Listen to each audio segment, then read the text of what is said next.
The Celtics Talk podcast is presented by 24autogroup.com. 11 locations across New England.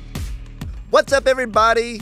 Special edition of the Celtics Talk podcast, a playoff preview edition, not only for Celtics-Magic, but looking ahead to the Eastern Conference as a whole. We're going to go behind enemy lines in this episode.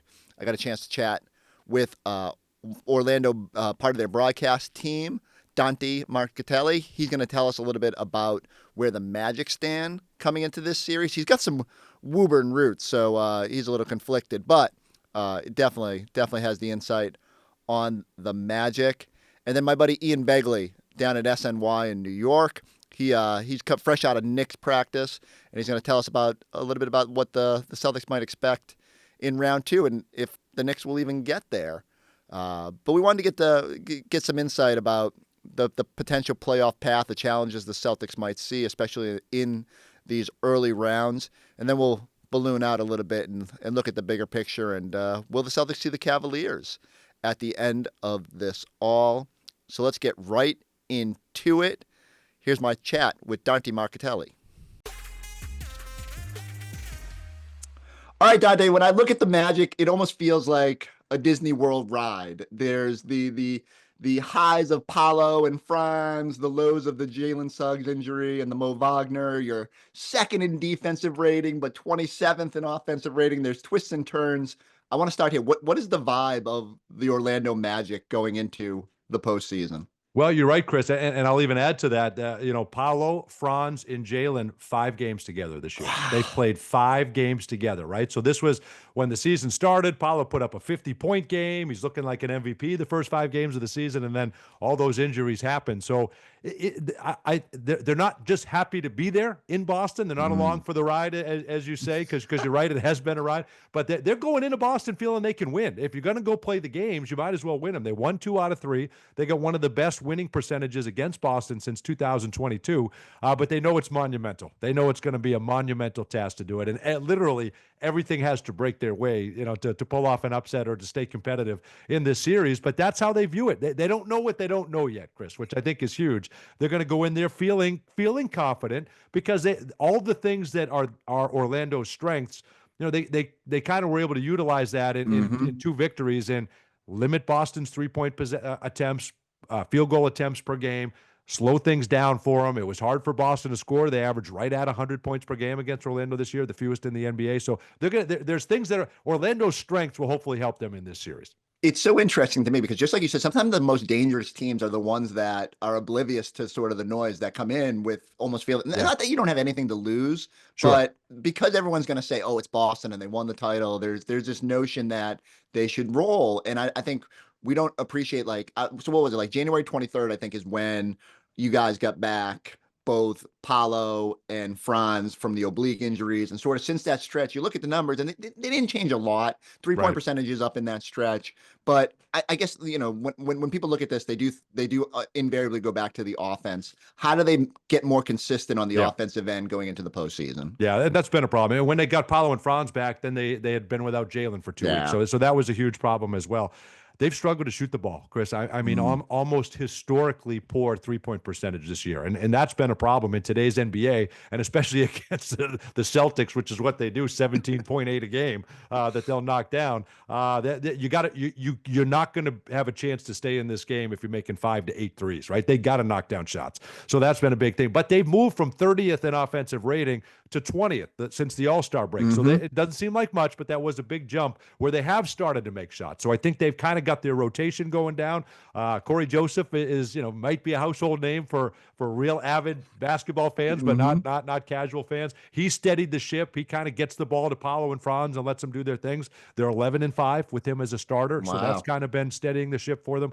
Cole Anthony is a wild card, Chris, as you know, right? I mean, if he's got it going, you just stay out of the way. You get him the basketball game. You have several guys like that, but if Cole's one of those guys that if he's got it going, you just continue to ride him, and then maybe can KCP get hot? He's won 2 championships, right? And then Paolo and Franz, they're built for this. They love this moment and this spotlight. So I would think if I'm Boston, you probably want Atlanta. You probably want a team that isn't a great defensive team, but it'll do one of two things. It'll either wake up Boston real early, right away in the first round, because Orlando's defense will be so tough, or it could surprise them. It could surprise them. So I think it's going to be a much more competitive series than people think.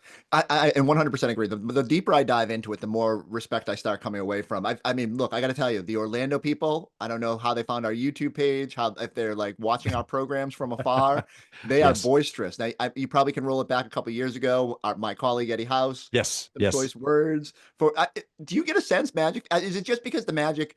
Have Magic fans just been waiting for this moment? I mean, obviously last year you pushed the Cavs to 7 games, but it feels like this year that people are really into this team. Well, they were the last year got them going, and it's been a long rebuild. I mean, ever since Dwight Howard decided he wanted to leave in 2012, this is only the 4th time you've made the playoffs since 2012. So this is a starved fan base that is excited and fired up about Paolo and Franz and what they did last year, and then decimated with injuries. I mean, you won 47 games last year. You were the 5th seed by tiebreaker. I mean, you were one game away from hosting that series against Cleveland that went 7 games. So this fan base felt like we win that if we host that series. Now this year you're going to be hosting. You're going to be a top 3, and then all the injuries. So there's still that, but that excitement and that passion is still there. And listen, Boston fans, they fill up every arena they go to, right? So there's a lot of Celtics fans that come down here to Orlando, and there's a lot of green, and it makes for a great environment and atmosphere when they're in our building. And I know Magic fans took, regardless of who played, I know Magic fans took great pride in the 2 wins that were here in Orlando. So they're excited, they're passionate. Eddie House certainly didn't do anything to put water on the fire. It might add a little gasoline to it. So and I think he's been very complimentary this year. He's treaded cautiously. Okay. I will say, don't watch the pre-show of these playoff games because he might kick it up. He doesn't think anybody is on Boston's level, but I do think I think you can't help but be impressed with the defensive and the size and the way that they play. It's weird for me. I'm going to skip right over Paolo. I'm going to come back to him. I'll come back to Franz. You mentioned Cole Anthony. So I think it's fascinating. He was here in Boston for Game 5 of the NBA Finals. He was visiting his sister up at Harvard, came and watched them win the championship. I think that matters. I think being around it, and obviously the bloodlines help too. But for him to see that and know what it takes and know what what the experience in Boston is like. But every time I turn on the TV, he is providing that chaos that the Magic need. Can he do it over a 7-game series? Is he like that every night? He's like that every night. Then that's cool. That's not a show. When he has those nights where he's rolling, you just get him the basketball and get out of the way. The problem is, it's like anybody, right? It's just finding that consistency. And when you don't have it rolling like that, knowing when to get rid of it, knowing when to facilitate, not forcing it, not turning it over. And that's, for any great player, that's kind of the struggle. And he's mastered that much better here the last half of the season than he has at any time in his career. So if he's got it, he knows it, and he's going to let it fly. And if he doesn't, he's more than happy to get other guys going. But he's much better defensively. He's much better rebounder, I think, than people think. But he mentioned that exact thing that you mentioned, Chris, and sitting in that environment, he said it was an environment he'd never seen before. Yeah. Being in Boston for that playoff game, winning a championship, he said that, and it opened his eyes, and it kind of acclimated him a little bit to it, hearing from the crowd and that sort of thing. So can that help you go out and win a game? Who knows? I don't know. But you're right. He's used to that atmosphere. It's always loud when we go up there to Boston. No question. No question about it. But this Magic fan base will rival that in the playoffs. I'm telling you, they are primed and ready. So it's going to be it's going to be terrific electricity back and forth. But I do think that helps. The difference, too, Chris, is we've got some guys that were not part of the rotation last year. So this is new for Anthony Black. If Goga Batadze gets in, he did not play last year. Caleb Houston didn't get in last year. So we've got some guys that are in our rotation now weren't a part of this. So they don't know what they don't know yet. So it's going to be interesting for some of those guys, too. What was the reaction? So Trey had some pretty strong comments after the play-in, noting I had 2 teammates injured. I think if Celtics fans are leery of one thing, it's like a physical series, and I think we know we're going to get that. But I don't think the Magic have a dirty reputation or anything like that. But I'm just wondering, how did that play down there? Are they just, is it sour grapes? Is it just Trey trying to find excuses for a poor performance? It was a little surprising. It got traction up here. Yeah. It was. Well, it was interesting. Our radio play-by-play guy, Jake Chapman, said Trey is literally taking his ball and going home. I mean, that's what happened. That's how that game ended. I thought that was perfect. That's exactly what happened. Listen, Trey Young is always a monster against the Magic. He's been so good against Orlando, and I think to be able to frustrate him like they did was huge. That's one thing that Jeff Weltman and the front office pride themselves on is the length and the multiple defenders that you can throw at. We haven't even mentioned Jonathan Isaac. That's a guy when healthy can give you 19 minutes of hell. I mean, he's just chaos, and he's all over the place, and he's one of the best defenders in the NBA when he's right, and I think we'll see that here in the playoffs as well. So that's another option for Porzingis, for Jason Tatum when he gets switched on to Brown, KCP, one of the best 3-and-D guys in the NBA. So I think this Magic team feels confident going into any game because of the way they defend. It's just will they be able to make enough shots and cool off a Boston team? But they frustrated Trae, and that was the mindset. Make him frustrated, because if you can frustrate Trae Young, that can happen. You can get in there and cause some of that chaos. So that's what they were able to do. And I think they took a little bit of delight in that. And I'll tell you, the Celtics, when they've had their off nights, is when teams get physical, when they out rebound them. I do think the Magic are going to have stretches where they make them uncomfortable. I do think it revolves back to, just as you said, are they scoring enough points? I look back to last year's playoff series. I think on the road games in Cleveland, 91.5 points per game. You're not going to win, no. Especially against a team like Boston. And yet, I think we know, like with the way Franz and Paolo are playing. Now, it did take me 10 minutes to get to it, but Paolo. What's it like watching him on a night-to-night basis? What do you see as the ceiling for this guy? And obviously, there's a little bit of that Duke connection. Him and Tatum like going up against each other. What do you think? How do you think this plays out? Well, they're not at the Tatum and Brown level, but it's a duo that complements each other so well. I know there were questions about Tatum and Brown, which I never understood. Can those guys coexist? And when I think we know that that's going to be just fine. Paolo and Franz together, you kind of take your cues from your leaders, and they're so even keel. They're so level-headed, and I think that's what Tatum and Brown are too, right? They don't get too excited and they don't get too down after a loss, and that's these two guys. And your two best players are your two hardest workers, and I think that's huge going into this series as well. But something clicked with Paolo in the playoffs last year. He got up to about 28 points a game. Yeah. I mean, he was rolling. You're up 18 in the first half against Cleveland on the road in Game 7. You're thinking you're going to pull this out, and he went on to a 38-point game on the road in Game 7.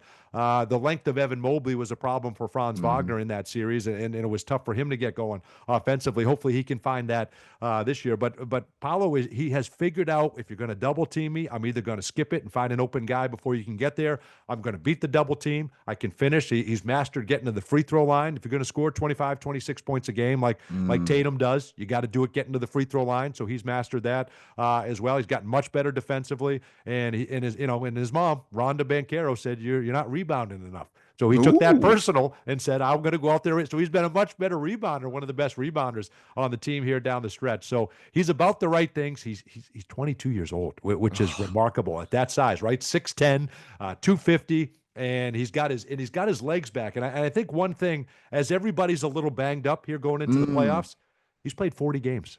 He's played 40 games. Franz Wagner has played 60 because there's been injuries there. So they're going to hit the playoffs fresh, and hopefully that can help them too.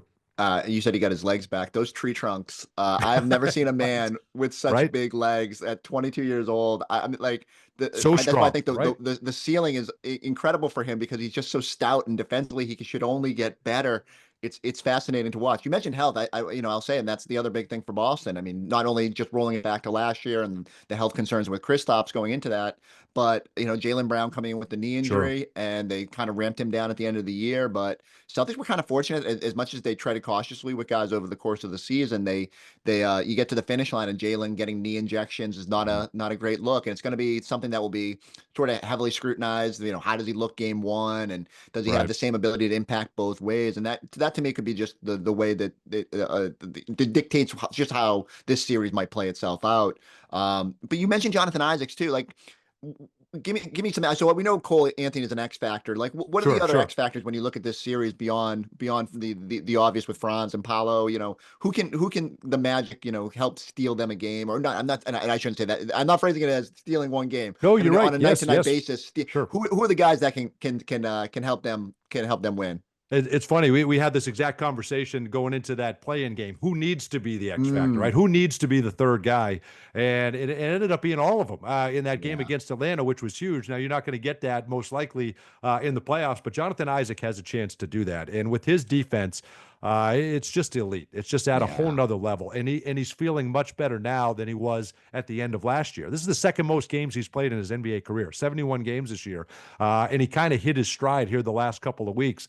8 years in the NBA, and 71 is the second most games he's played. I mean, he went through just so many injuries that were devastating, but he is a locked-in defensive player. That's where he wants to excel. He can hit an open three. He can hit a step-back jumper. He's so active on the glass. It's going to be a lot on Porzingis and Cornette, and if Horford's healthy, on the bigs to keep Jonathan Isaac, Goga Batadze if he gets minutes, and Wendell Carter Jr. off the glass. So Anthony Black, I think Boston fans will get a look at. He played 11 minutes in the playoffs last year as a rookie, right? So he was not a part of the rotation, but now, he's your backup point guard, and he's closed games for us out there on the floor. And at that size and that length, I mean, he's been a problem. And, he had big games here down the stretch and had a big game against Atlanta. So I think that, for Boston Celtics fans, that's a guy kind of keep your to kind of keep tabs on as well. Wendell Carter Jr. to me is as big an X factor as there is. When he's active and he's challenged, he told us at the end of the year, it's been a me versus me thing all year. I got to get out of my own head and just go out and play. And when he does, he's been dominant. And that's I love his game. I mean, right? I thought in that play-in he was excellent. Just as you said, all the sort of the role players were great that night. And I think that to me is, if you get that sort of performance, if you get that Wendell Carter, if you get that Cole Anthony, if you get that Jonathan Isaac, that complicates matters more than I think on the surface level when people look at this. I do want to ask you about the East. You've seen all these teams come through. What's your feeling on the East? You guys saw the Cavs last year, obviously just almost a historic regular season for them with their dominance and the long winning streaks.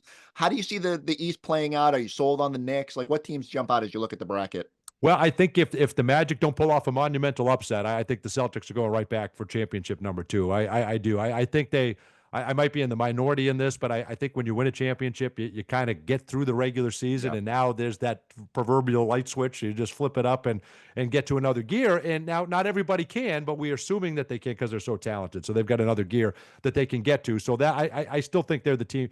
When you're the defending champs, you're the team to beat until you're not. So I think that's, can Cleveland give them problems? So yeah, absolutely. I think the way they score and they're such a problem offensively, but they've got great length and defensive ability too. But their strength defensively is in the paint with Mobley and Jared Allen, and Boston's strength is shooting threes. So I don't know. I don't think that strength is going to hurt Boston in the playoffs.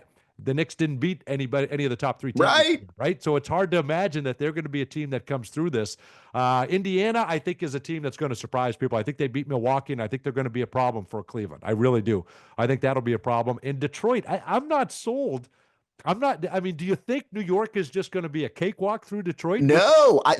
We were doing a little playoff preview last night, and so it's so funny. Everyone, first off, I feel bad that everyone just kind of dismisses Orlando. I think it's as we've laid out, it's going to be way more difficult than you think. But then people just invariably say, okay, so Celtics versus Knicks, and I go, are we sure? Have people watched Cade Cunningham? Right. You see the way Isaiah Stewart wants to fight every person on the court on a night-to-night basis? I think Detroit is going to at least give New York some real fits. I've not sold on New York. As you said, they have not beaten anybody at the top of the bracket. And, I think if you take a step back and start looking at the bigger picture, when people ask me about the East now, it also invariably used to go Philly and Milwaukee and all those teams. It's completely changed. Now I'm like, it's Cleveland, it's Orlando, it's Detroit, it's the Pacers. So all these teams that are sort of on the come up, those teams should worry the Celtics moving forward way more than the old guard.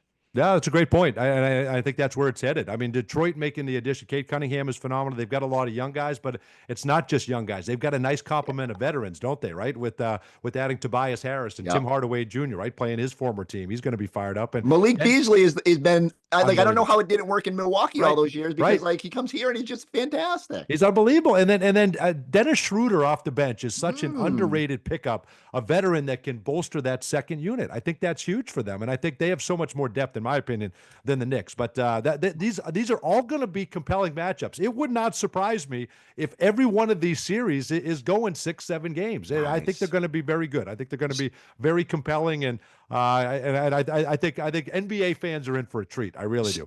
Celtics fans aren't ready for that. Last year, I know it wasn't as easy as people thought going through 16-3, and yet there's going to be some grinded out moments in this playoffs, and I think the Celtics are ready for that. As we kind of opened with it saying, I think Joe Mazzulla is thrilled it's the Magic on the other side because it's going to force the Celtics to be locked in, to be focused. All right, but I got to wrap on this. You do have New England roots. What's it like? Yes. Celtics, Magic. What is your phone like? Did you take any pride in what happened last year? Like, you don't have to sell yourself out to Magic fans here, but what's the feeling when you see the Celtics having success and now going head to head? Yeah, I'm public enemy number one with my family and friends back home. There's no question about it. I think the big test was in 2009. The Magic were making their run to the NBA Finals, and I thought, okay, we got to get through the Boston Celtics to get there.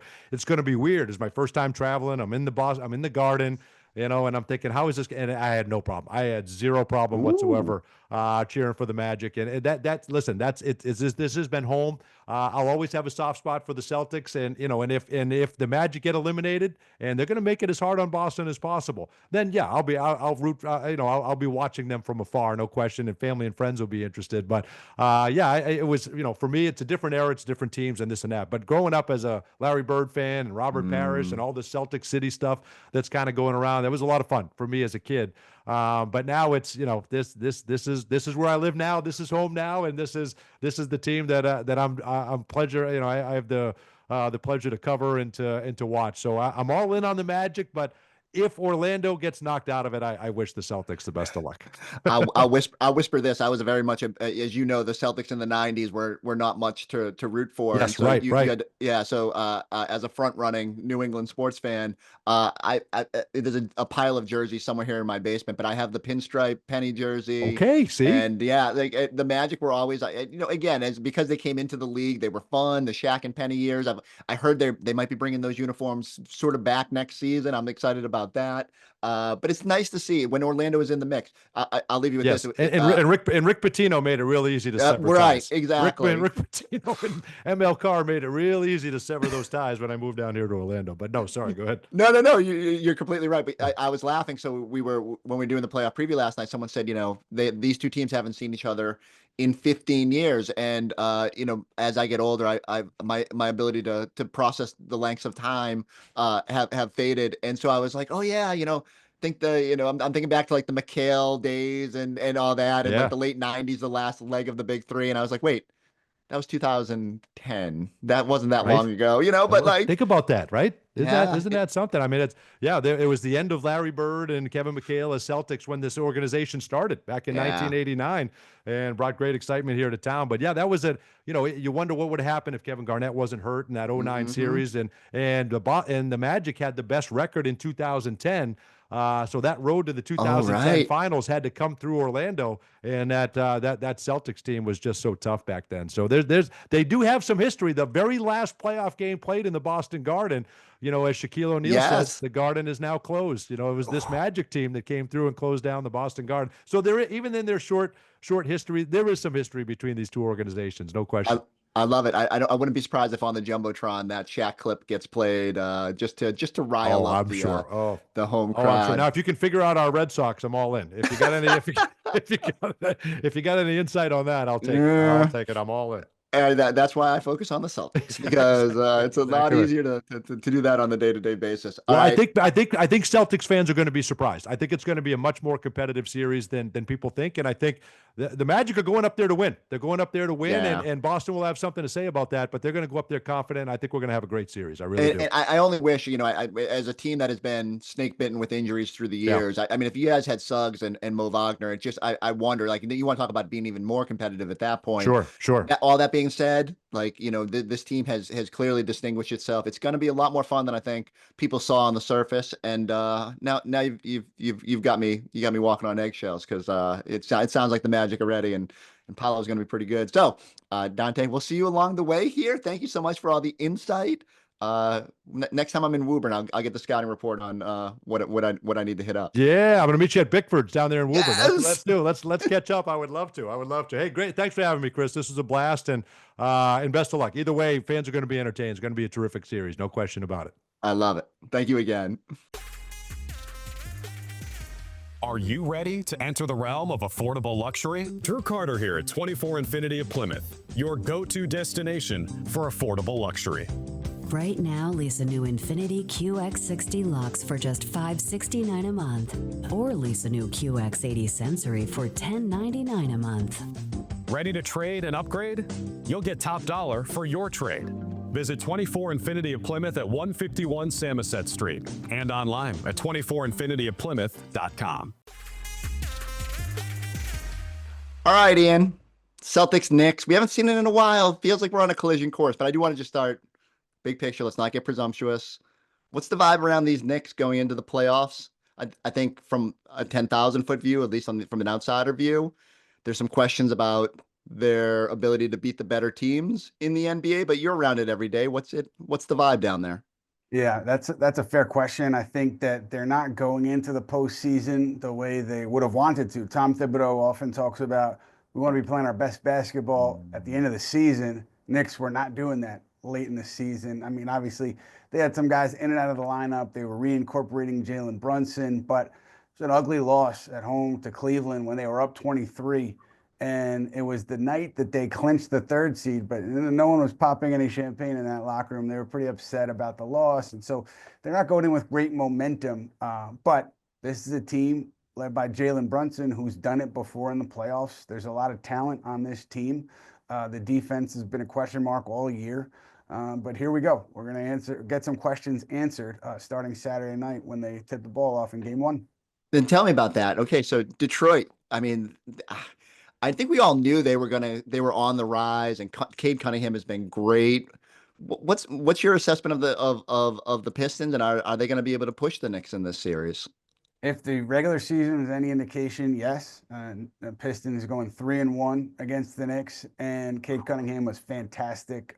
More than 30 points a game, more than 8 assists a game, 5 rebounds a game. He just put his fingerprints all over each contest, and it's going to be a test for the Knicks, the 2 Knicks that were acquired specifically to defend wings, point of attack players, and Mikal Bridges and OG Anunoby.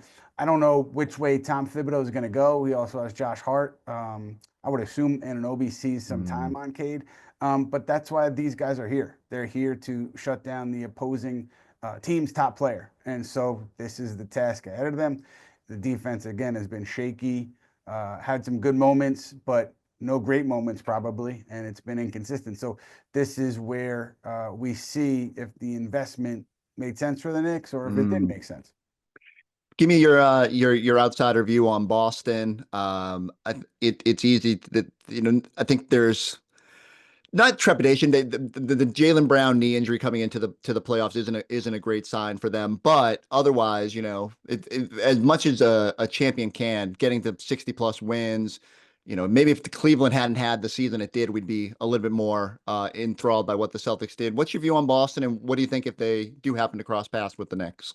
It seems to me like they just keep humming along, and they have done it before as a group. So I think they have the advantage over every other team, just based on where they are right now. And yeah, the Brown injury, you would know more about it than I would, but that's always a concern.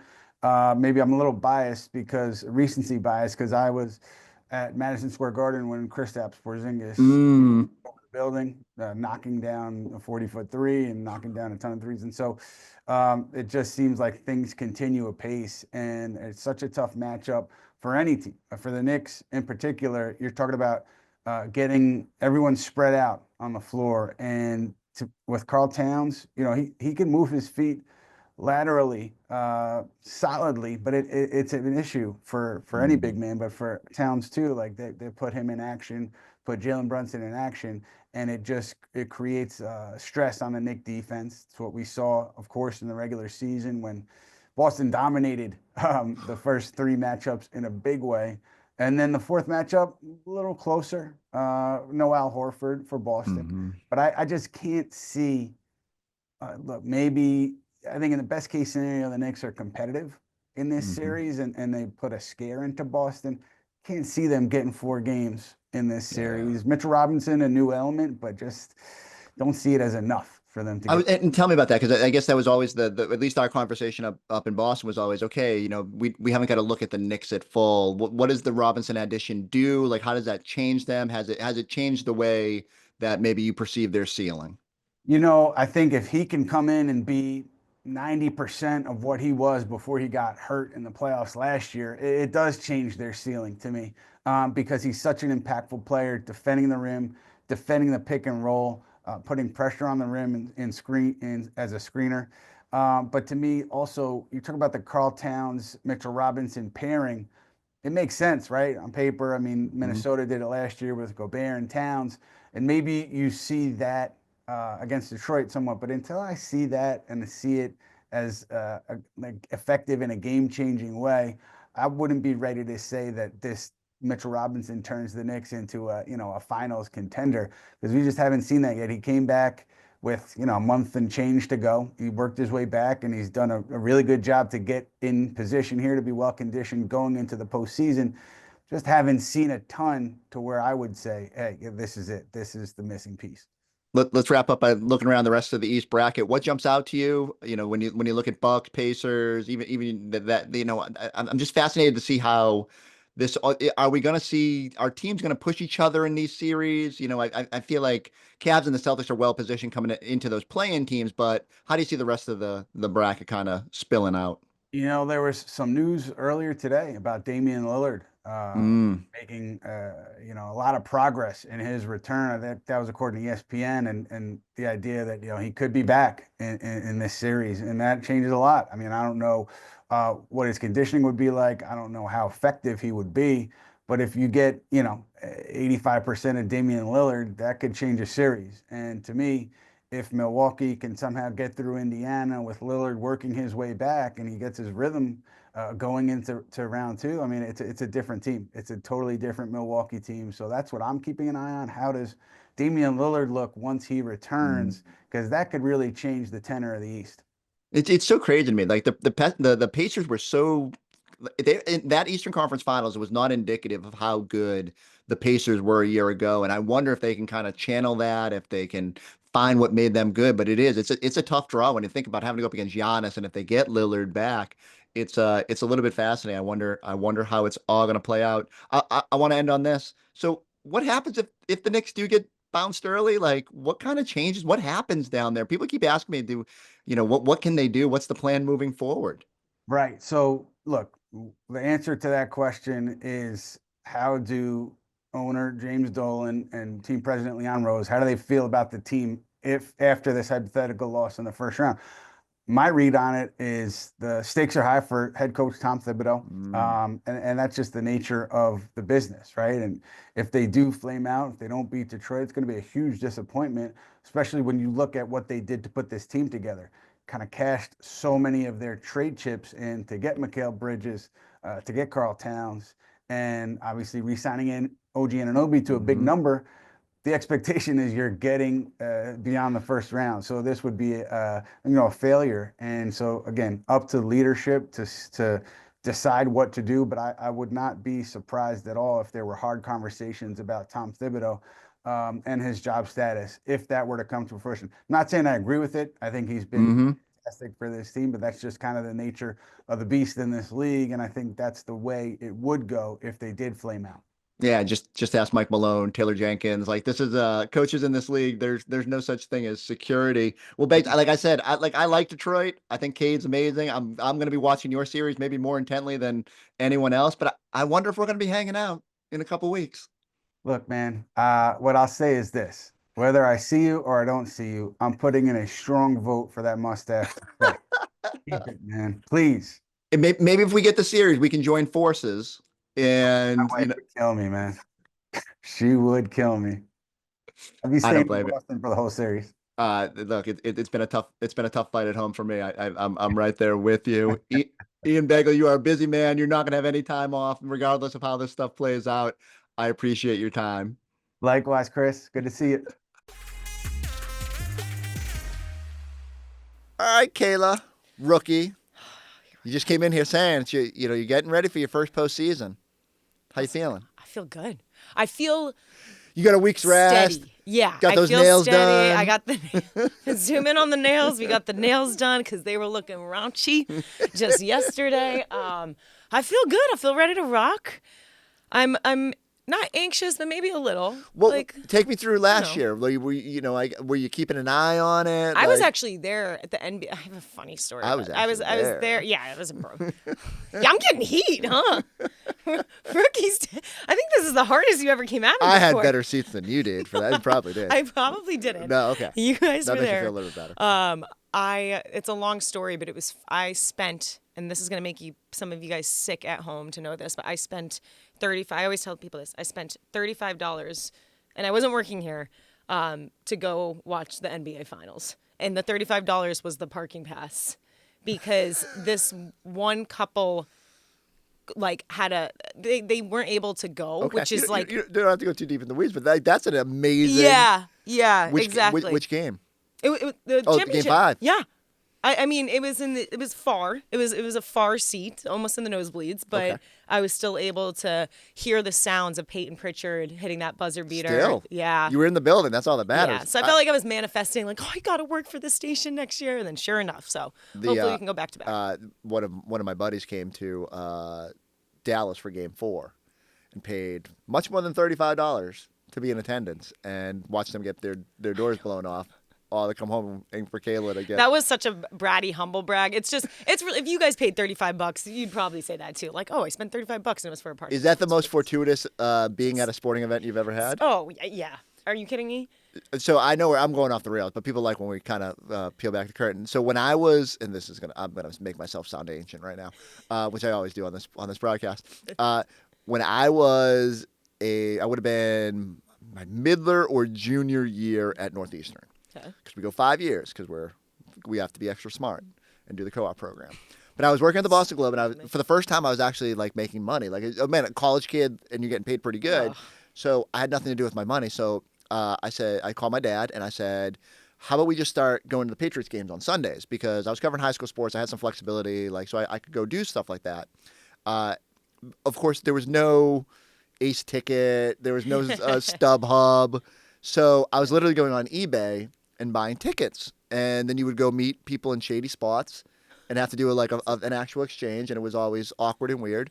But long story short, we did the entire first Super Bowl year for the Patriots with Tom Brady's first year, and never knowing that it was going to be as magical as it was. There was until Bledsoe gets hurt, we're like, right, season's going to be awful, and all of a sudden they're playing the Rams at the end of the year, and that was a great game. But long story short, the snowball. So, been looking for tickets all week, can't find anything. Finally, late in the week, what seems like a good advertisement. Again, they're not telling you the location; they're just saying 50-yard line, second level up, and it was a real discount price. And I was like, ooh. So I'm like, I buy them. I met this man at the Home Depot in Waltham parking lot to exchange money. And when I went to take the tickets, he kind of held them a little firm. And I was like, I felt so bad. And I was like, you could tell he didn't want to give them up. So we get to the game, and all the people are like, hey, where's Joe and the old man? Turns out the old man had passed away, and the kids sold the tickets. No. So me and my dad got to watch. Oh, that's I know. I felt so bad in the aftermath. Right. Your heart's in the right place. I didn't know him, so but I was. I that thought, was his gift. Can you? And now I feel so bad because not only does this guy going through a traumatic life event, clearly something that this family had done forever. You get to witness. And now now I have taken the tickets to maybe one of the greatest games in Patriots history, and it's a gift. A moment that me and my dad would never forget. And I still have a snow globe on my desk at home. Oh my gosh! Of that game. Bought it in the aftermath. You know what? If God rest his soul, but if he's looking down and knowing that was what you got because of his ticket. One of my favorite moments I ever had with my dad, better. even though the drive home was crazy because it never stopped snowing, and cool. I will never forget that game. So while it wasn't a championship game, it was big. It got him to the Super Bowl, and oh my gosh. Oh, that's that was cool, right? You still have the snow globe. I still have the snow globe. I'll never. Cool. My children break that, they will be punished for months. You gotta keep that out of reach. All right, let me reel it back in. I wanted to go behind enemy lines with Cleveland. First off, Cleveland's got to get to the Eastern Conference Finals before I'm ready to talk. I agree. Fully. I agree. But when you look at this bracket, Okay, we know how you feel about the Magic. We were talking about it on Celtics Post Up today. Yep. How do you see the rest of it shaking out? Do you think the Knicks get through? Like, what else do you see in the Eastern Conference? Let's start with the Knicks because if you were to ask me early on in the regular season, before the regular season, I would say Knicks. I could honestly see. I still had my money on the Cavs even just before all the trade deadline and everything, just with how they were trending. But when it comes to the Knicks, I had way more optimism about them than how it's played out. Now, if you're asking me, I don't know if the Knicks are going to get past. I would not be surprised if the Knicks lose in round one. They're not clicking. No, they're not clicking. They, I think, are 1 in 10 against the top teams. teams. Yeah. And I know that this is not, they're not playing against the top team, but still, like, I just wouldn't be surprised. And based off of how, the Pistons have been playing, even in the regular season with Begley coming, like, they're a threatening force. And I just think that even with Brunson, I know he's been healthier and towards the end of the season, you see him get But they back. still haven't had that continuity, like Mitchell Robinson coming back. And you don't really know if Brunson is it doesn't look like he's at full health. He's still himself, and he's going to have himself some great games. But, yeah, I just think there's too much going on. I will never apologize for Knicks fans. I just can't morally find the way to do that. But if there's any, anything that makes me empathize with them, I'm just like, you guys are just, they can't find a way. So I just don't think the Knicks are. I am absolutely with you. Like, I'm not ready to say that Detroit is ready for that moment. Yeah, I think there's steps to this thing where, you got to go through it a little bit. And, like, Cade's amazing. Yeah. I think Isaiah Stewart's going to try to fight everybody in sight. And I do really trust this Detroit team. I think they're going to win some games in this series. The question will be just like, do the Knicks pull it together enough to get through? But certainly, even if they do, you start thinking, like, the Celtics dominated that regular season series. I'd almost be more worried about the Pistons in round two than I would be the Knicks. And that sounds crazy. No, it doesn't, though, because the Pistons are so physical, right, Chris? Like, I mean, Stewart was again. He's gonna muck up the game, and they're probably gonna try to fight you at some point. And Beasley's gonna be motivated by seeing Pritchard on the other side, and Tobias Harris will have great first halves and then disappear. But like, there's still gonna be a pest, and so like I think like long range. I keep saying this: Pistons, Pacers, Magic. Like those are the teams I worry about deeper into the future, even the Cavs. But like, the old guard is legitimately old, and I just don't know. The Knicks made a ton of moves, and they could not beat the Celtics no matter the circumstance or what was going on. And so I don't get worked up about that. Flip it to the other side. One of the big stories that came out today sounds like Damian Lillard is going to play in this first round series, which is crazy. Yeah, that took me. I think that took everyone aback. Right. I did not see that playing. So he's going to miss game one, and I'll admit, like coming in, Giannis is always a threat. Yeah. He's Giannis. Like he's going to be in the MVP voting, maybe even ahead of Tatum, which I don't love.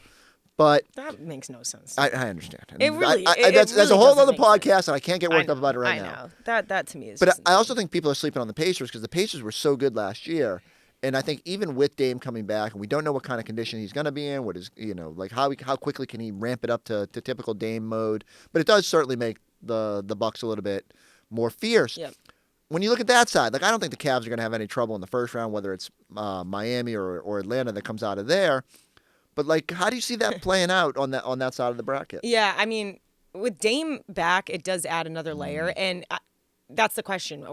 It's almost like different question with Jaylen Brown because we've seen JB play up until the last 3 games, but you do wonder, and Dame's been out way longer. Like you wonder, and with his condition, that adds a whole nother layer. You don't know how that really impacts you out there. Playoff on the court. Intensity is just different. Yeah, let alone back into that. Exactly. Yeah. So for him to suddenly hey, I'm back, and it was such a shock. He's still Dame Lillard. Like he's still going to do his thing and provide tapping the watch. Tapping the watch, provide that offensive spark, be the guy that that will hit the big time shots when they need him to be. But is it enough? Is it enough to be to weaponize this team to get him past? If it's Cavs, I mean how I see this playing out, and I know that I'm just jumping right to the end, but I don't think that I think it's Cavs Celtics. I really do. I think like that. There's always potential for chaos, and I reserve the right, as always, to change my mind along the way. But I think you're right. I think the Celtics and Cavs distinguish themselves as the 2 best teams in the NBA, in the Eastern Conference for sure. Not you throw Oklahoma City in that mix as well. And it's weird. I don't love ever saying with the NCAA tournament, I'm filling out my bracket. I'm picking all 1 seeds. It's like, I know. So doesn't feel great. It's hard not to do it because you have to have an upset in there a little. Yeah. So if there is a team, if there is a team where it's not Cavs Celtics, or if it's not, I mean, I won't say it here in this pod. I mean, it's going to be the Celtics. So Right. the chaos would have to be something like where's the chaos? Pacers or Bucks. So like, let's say the Bucks catch lightning in a bottle. Giannis is great. Lillard comes back and is himself, and all of a sudden they just kind of find it. Could they upset? It's hard for me to say that team can upset the Cavs based on the way the Cavs played. I'd almost say it's more likely to be the Pacers. So, like, the Pacers were there last year. They're I don't want to say they're better than last year, but they have that experience. Yeah. They're probably and they like the postseason. Right. Pacers really like the postseason. And I wonder, they just kind of, at one point I looked and they were 6th or 7th, and I was just like, they were a little bit more consistent at the end of the year. Halliburton maybe found his footing a little bit. And so I wonder if what team we'll see. Again, that's what it comes down to with everything. Like, which Magic team are we going to see? Are they going to score enough points to push the Celtics? Are we going to see a Pacers team that pushed the Celtics even though it was a sweep last year? And so that's the chaos on that side. It's kind of like hard to wrap your mind thinking that it was a sweep because each game against the Pacers last year it was a like war. You're on the edge of your seat. Yeah. Like to say it's a sweep is mind blowing. They were the toughest series the Celtics had out of the 4. Yeah. And despite the fact and that they're going to play with that edge, I would imagine them to. I mean, all these teams are. So we'll see. Like they're the one sort of sleeper team that we don't even really talk about a lot, and they are a sleeper team. I just feel bad too that now they're okay. You're already kind of gearing up to go against Giannis, and now Lillard coming back. That's a tough first round matchup for any team. I do think though, even with Lillard, like let's say Lillard is darn near back to his full self, like 85, 90. Yeah. Which is Bucks still have issues. That would be bullish, to put him in that percentage. Right. Bucks will still have issues. And that's my thing. You look back at their regular season, even at the start of it with them too, and they were scoring. It was those two doing their thing. And where's everyone else? Or if it's not, it's just Giannis or it's just there was no continuity. And when you get into the postseason, you need all the continuity. Yeah. So I'm still, even with Dame Lillard being back and seeing those two, and maybe they have a different approach to it, want to handle the postseason differently than they did the regular season. I don't believe that they've clicked, that they have that chemistry at this point to make a run. I'm kind of with you. I'm just, I hate being presumptuous, but I really do. Pacers, man, I can see them. Yeah, like they could be. Again. That if there's going to be chaos, that's my guess is that it comes from that side, that series, and then But I think if you were telling me I had to bet my house on something, Celtics Cavs feels pretty solid. I think a lot of people are leaning towards that. I will say though, I think not the only, but maybe one of the mix-ups, and we already talked about this, is the Knicks going down and losing to Detroit in the first round. I would not be surprised if the Celtics see Detroit in the second round. If you had to pick a first-round upset, that's the one you're leaning towards, right? That's the one I'm leaning towards. This isn't hard. I'll be very interested. I'm sure we're gonna have plenty of time to get into the Cavs, but I will say, ultimate respect. They were consistent. They put together 2 15-game winning streaks. They played the Celtics hard. Like I do think that if that is the matchup we get in the Eastern Conference Finals, that is going to be a war. And I think the Celtics have to be ready. There are things that side will present that will make things more difficult. They were pretty good last year when they were dinged up, and now you add another year of experience for Mobley as he continues to blossom, a deeper roster. They add DeAndre Hunter. Yep. You got Donovan Mitchell doing Donovan Mitchell things. I'm very intrigued. I keep telling people up in Cleveland, I'm like, I'll see you in a couple. We'll probably see you in a couple weeks, no right? And we'll see how it goes, but. It's time to get this thing going, Kayla. If Mobley plays against the Celtics the way that he did in the regular season, the Celtics should be okay. They can, because Mobley has struggled, Chris, against the season. Sure. He struggled against Kristaps. He struggled against kind of their double big. But the thing is, Donovan Mitchell's going to get his squad ready, right, especially because he remembers what happened this time last year against the Celtics, and he was hurt towards the end of those those games.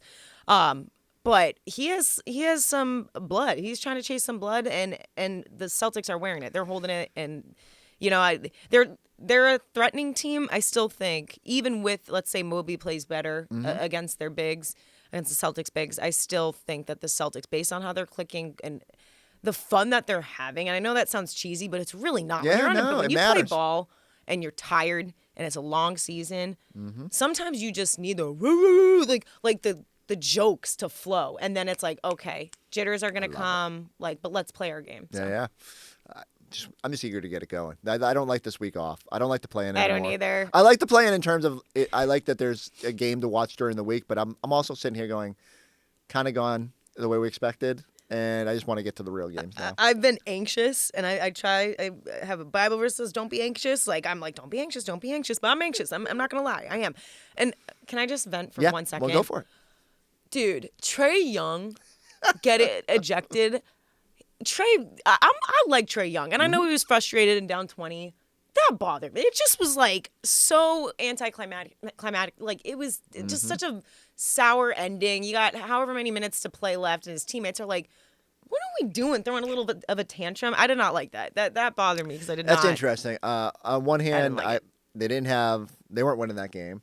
Right. They're getting killed. And maybe his mind just goes to, okay, we got to beat Miami or whoever, that they knew that would play in that 9-10 game. And yet, I'm with you.